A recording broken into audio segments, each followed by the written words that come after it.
I think there is one fact that I need to make it very clear that for the last 8 or 9 years, this company, even corporation as it were, has not paid anybody a dime or 1 naira as subsidy. No one has been paid kobo by NNPC as the name of subsidy. That means no marketer has received money from us by way of subsidy. What has been happening is that we've been importing PMS, landing at a certain price, at a cost price, and government is telling us to sell it at half price. So the delta between that landed price and the half price is what we call shortfall, or call it subsidy.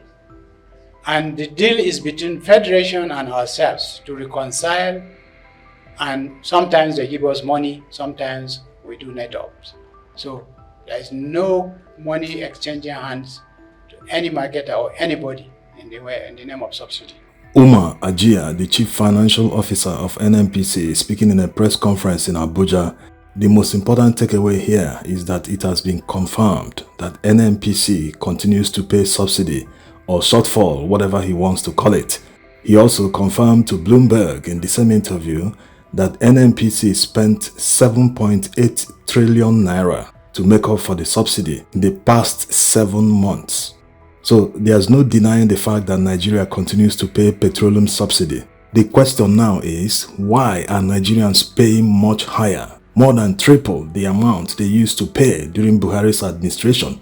Buhari's administration was very open. He told Nigerians that there is petroleum subsidy, that they are working towards removing it. But Tinubu started with shouting that subsidy is gone, but we continue to pay petroleum subsidy. Before we come to that, let's address another false narrative. Even Tinubu said it during the campaigns. It's going to be tough decisions. Why should I have 4 cars and be paying subsidized petrol for Cameroon, for Niger, for Benin Republic? Yes, government officials are in the habit of dropping this narrative. They always drop this line to convince Nigerians to continue accepting and paying more for petrol. They always drop lines like, how can we be subsidizing for consumption? Let's use that money to better our lives, invest in health, education, infrastructure. Fake lines they use to convince Nigerians.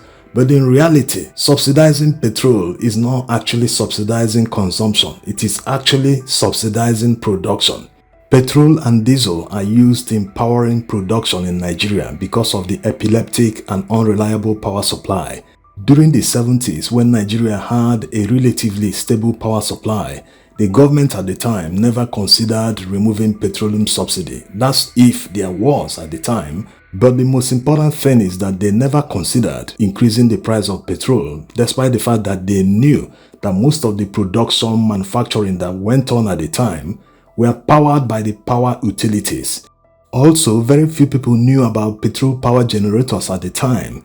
Compare that to now, when nearly 100% of factories operating in Nigeria, they have to first of all generate their own power, either through diesel, gas, or petrol. So nearly all the manufacturing that goes on in Nigeria depends on petrol. So you can't just wake up one day and remove that subsidy or increase the petrol price and expect the economy not to be hit very hard with high inflation. Now to the next one they like to refer to as consumption, which in actual fact isn't consumption, is public transportation. When a worker takes a bus to work, the worker is actually being productive. And the more people take a bus, the more revenue the government generates. Take Lagos State for instance, they generate billions of naira daily just from taxes they collect from all these public transport drivers. So in the absence of electric powered trains, which in actual fact should be more affordable than road transportation, Nigerians are forced to use only road transportation to go to work or to go to anywhere they want to. And going to work means being productive.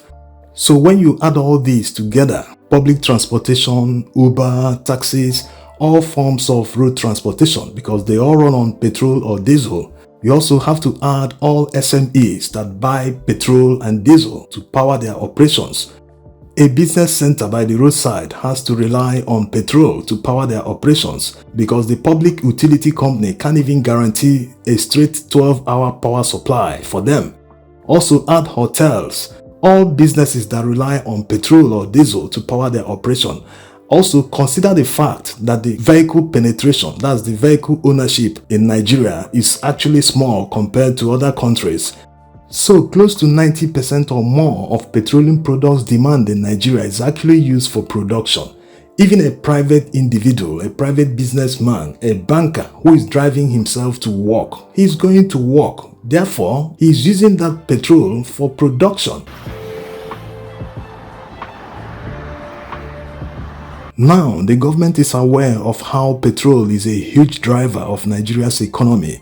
So the question is, why did they increase the price of petrol without first of all providing an alternative energy source that will be affordable so that it will not affect the economy? The more people pay for energy, the more there is inflation, the more there is hardship in the economy.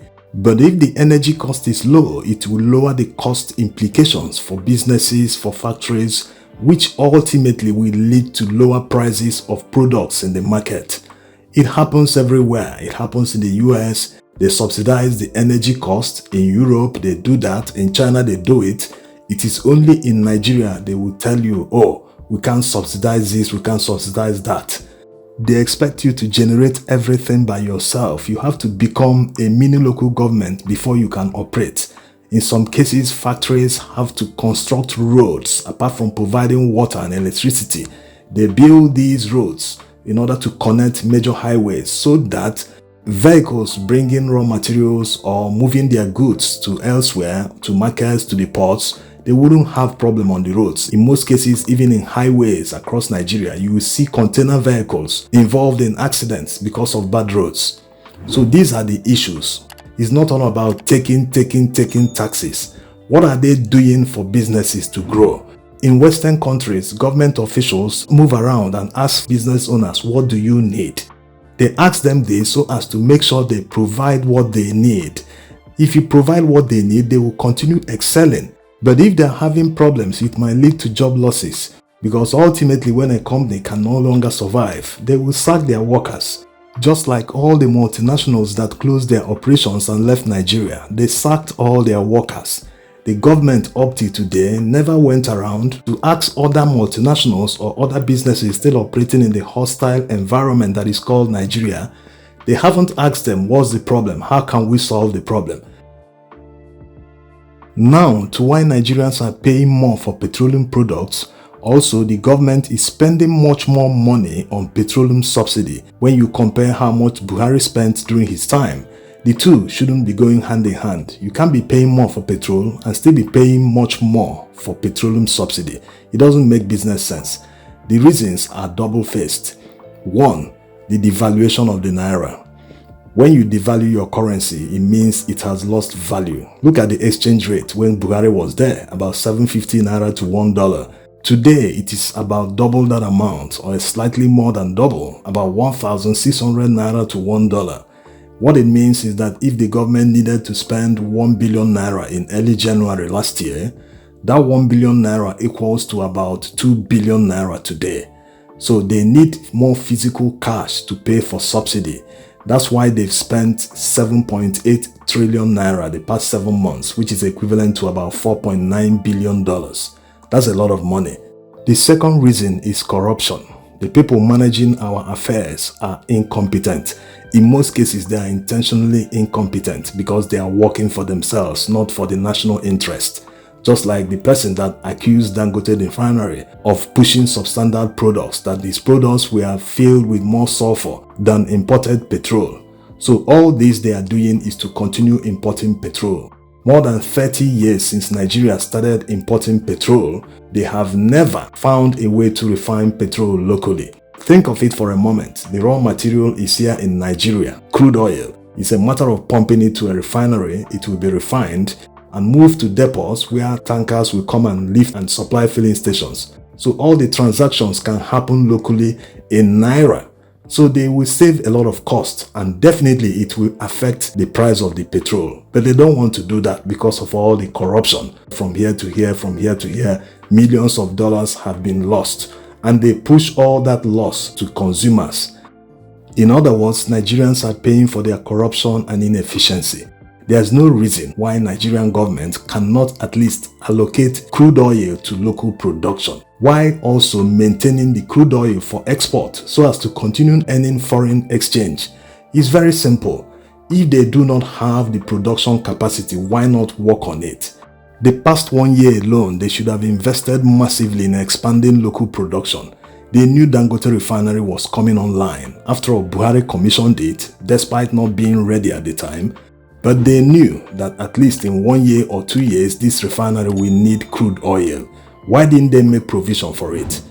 It's simply because they make more money importing petroleum products, so they don't want any refinery to succeed in Nigeria. If you refine petroleum products in Nigeria, Nigerians will know the truth, that the subsidy payments are just corruption. And the only way to stop all this corruption is to sack anyone that has spent 5 years in NNPC and other sister agencies. They need a fresh start so that Nigeria's interests should be at the forefront instead of personal interests. Thanks for watching.